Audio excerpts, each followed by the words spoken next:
Hey guys, Jimmy Bremner and Dexter the boy, CTOA. We're on the urban trail and we're at our favorite hawk watching spot here downrange from home base. Not seeing too many today, but as I promised, I'm going to do my winter loadout because again, I watch a lot of my American friends. First snow comes along and highways are all backed up, and even here now, in the GTA, the traffic's terrible, and like it's bumper to bumper, stop and go every day here, no matter where you are. So it's a good idea to have your vehicle, prepped for the winter. So this is my Xterra. I call it Thunderbird 2. It's got everything in it. I can sustain myself for probably a couple of weeks off of what's in this vehicle, but we're just talking about a few hours, maybe a day, 8 hours, right?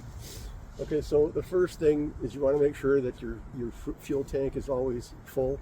Okay, your battery's got a good charge on it, and you're topped up on oil. Now that said, you want to carry your wiper fluid, right, with you. You want to have some tow rope, and I have that underneath here, but I also have other tow rope with me, so I've got that taken care of. In the back, when I get in the back, you can see there's a headlight here, so it's the first thing I go to. I've got my headlight, and then I can get at my backpacks. Okay, I carry 3 U.S. military ACU assault packs, and like I say, why? Because I can get them quite inexpensively, and for what you get for that money, it's crazy. It's a great pack. So the one over here, this is my again, this is like my 3-day. It's all set out, sleeping bag, my bivvy, right? I've got my jet boil stove on it. I've got some soup and ramen noodles. I've got all of those things that I need if I want to go and set up a camp. In the back here, I've got a tent, like a sort of 1.5 person tent, and so I can put that on my bag, and it's maybe everything loaded up, maybe 22, 23 pounds. But I can walk with that. Again, I always carry a walking stick, so that helps with that. Other thing I have in the back is a couple of the GRS radios, and they come in handy because sometimes you're in an area where there's no cell phone service, and if you travel and you want to avoid roaming fees and it's just you and another person, you can go onto the radios and you don't have to get on a network and get charged those expensive roaming fees.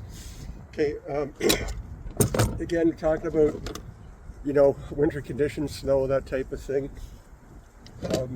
You're going to need some type of implement. So I have an e-tool. Okay, again, Army surplus. Had this for years, and I do have the one that has it doesn't fold, it doesn't go into a 90, but that is not actually the best when you're trying to scoop out snow from under your wheels. Okay, so this I can throw under the vehicle and I can pull and get that free the wheels from the snow and debris. The other thing I have, and it's I don't have a winch on this vehicle, but it's something, I don't know, got to be fairly old to know what this is, but it's called a come-along, and it's like a poor man's winch, and believe it or not, it works quite well. And so with some tow rope and this, you pretty well get out of any spot. Again, obviously this is 4-wheel drive, but I keep it in 2-wheel drive. I get stuck in 2-wheel drive, use the 4-wheel drive to get myself out of those issues. The second bag is mostly tools, right? So I've got my little bag of tools, and in my Jeep, I have the Molly that goes on the back of your seats, in the back of the front seats, and then you pack in, just like a load-bearing vest, you pack all the gear in there. Problem with that is I can't put the seat down should I want to sleep or give the dog some more room or carry something else, because it butts up against all of that gear on the back of those Molly seat covers. So I kind of moving away from those. I don't know that, I mean, maybe in a pickup, but I can't see it in vehicles like this where you put the seats down. And so other things you want to carry, fuel, right? And water. Okay, don't fill it up. Your water, just about 3/4, because it's going to freeze, right? You don't want to split your water jug open, and you have issues there. Again, utility tools, hatchet, saw. If I was farther north, I would have an axe or a chainsaw, small chainsaw. Of course, you have to have the fuel and the oil for that, because a lot of them you still have to mix, 2-stroke. Obviously, I've got a charger and a starter. I do have my jumper cables. Again, in the exterior, there's a lower deck that you can keep a lot of things on. I just want to pull all this out and, I have to put it all back.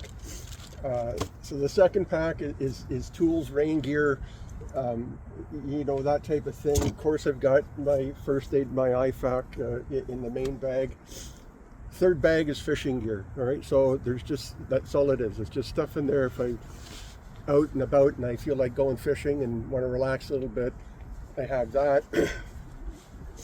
I always have spare boots with me because I might be out in my loafers or something, right? And get stuck, and now I got to trudge through the bush. I'm not going to do it in loafers, so I always have my boots with me. Of course, you want to have oil. That's appropriate for your car. Don't mix synthetic and old school oil together. It's not good. Something you have to remember is your vehicle will run on water, like in the rad, right? So if you have a leak and the antifreeze is coming out, you can use water until you can get to a mechanic and get that leak sorted out. So again, there's ways around things.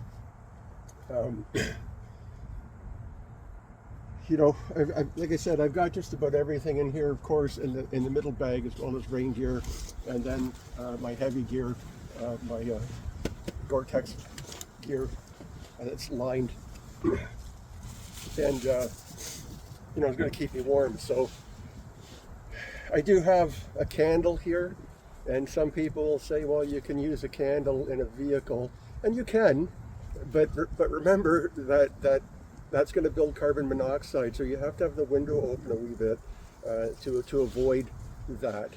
But candles are always a good thing to have with you. I think I've gone through most of the gear. Of course, I have my trusty kukri with me, and again, some basic tools. I just heard a hawk now. So we'll get the binos out in a minute. We'll look around. Water bottles, they're great because you can cut them in half and make a funnel out of it.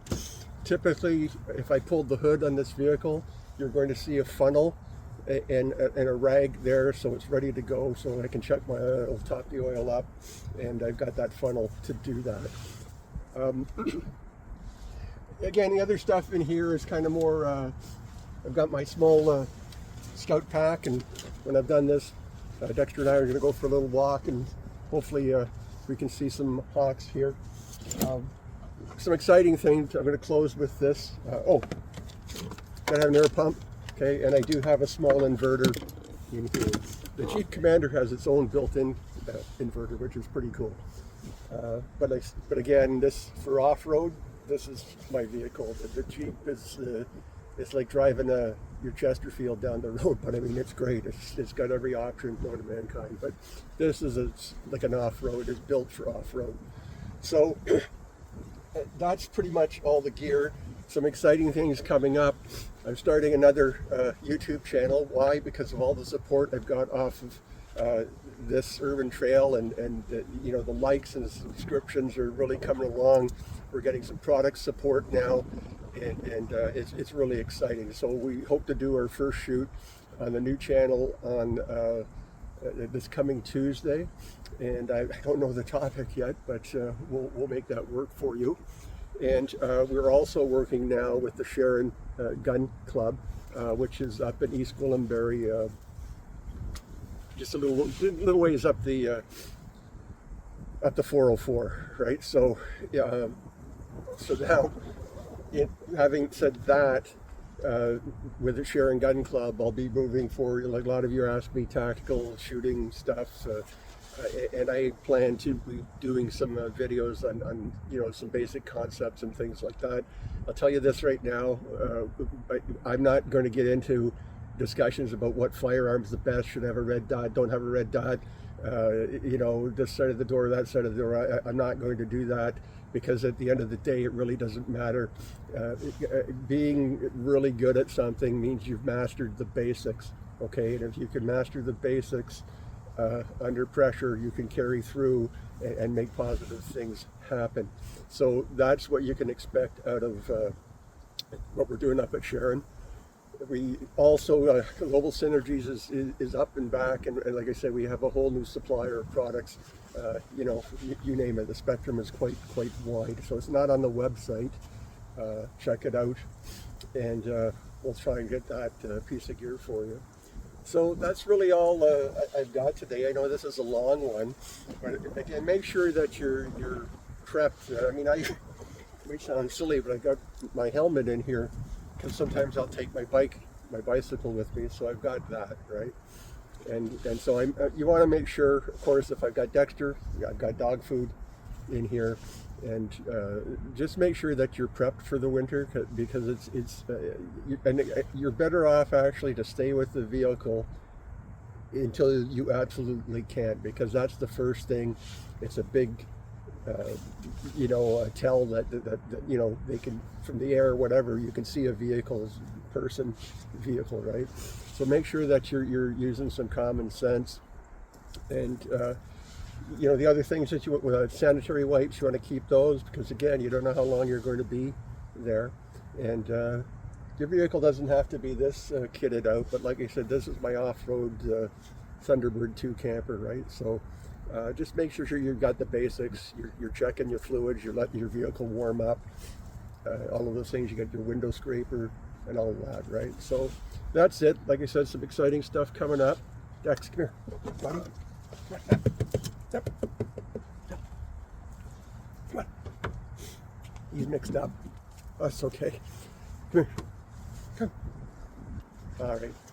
It's me and Dexter the boy. He's right here. There's no room for him to jump in the back here and say goodbye. So again, thanks as always. Make sure that you subscribe, notification, comments, and tell a friend, So thanks very much.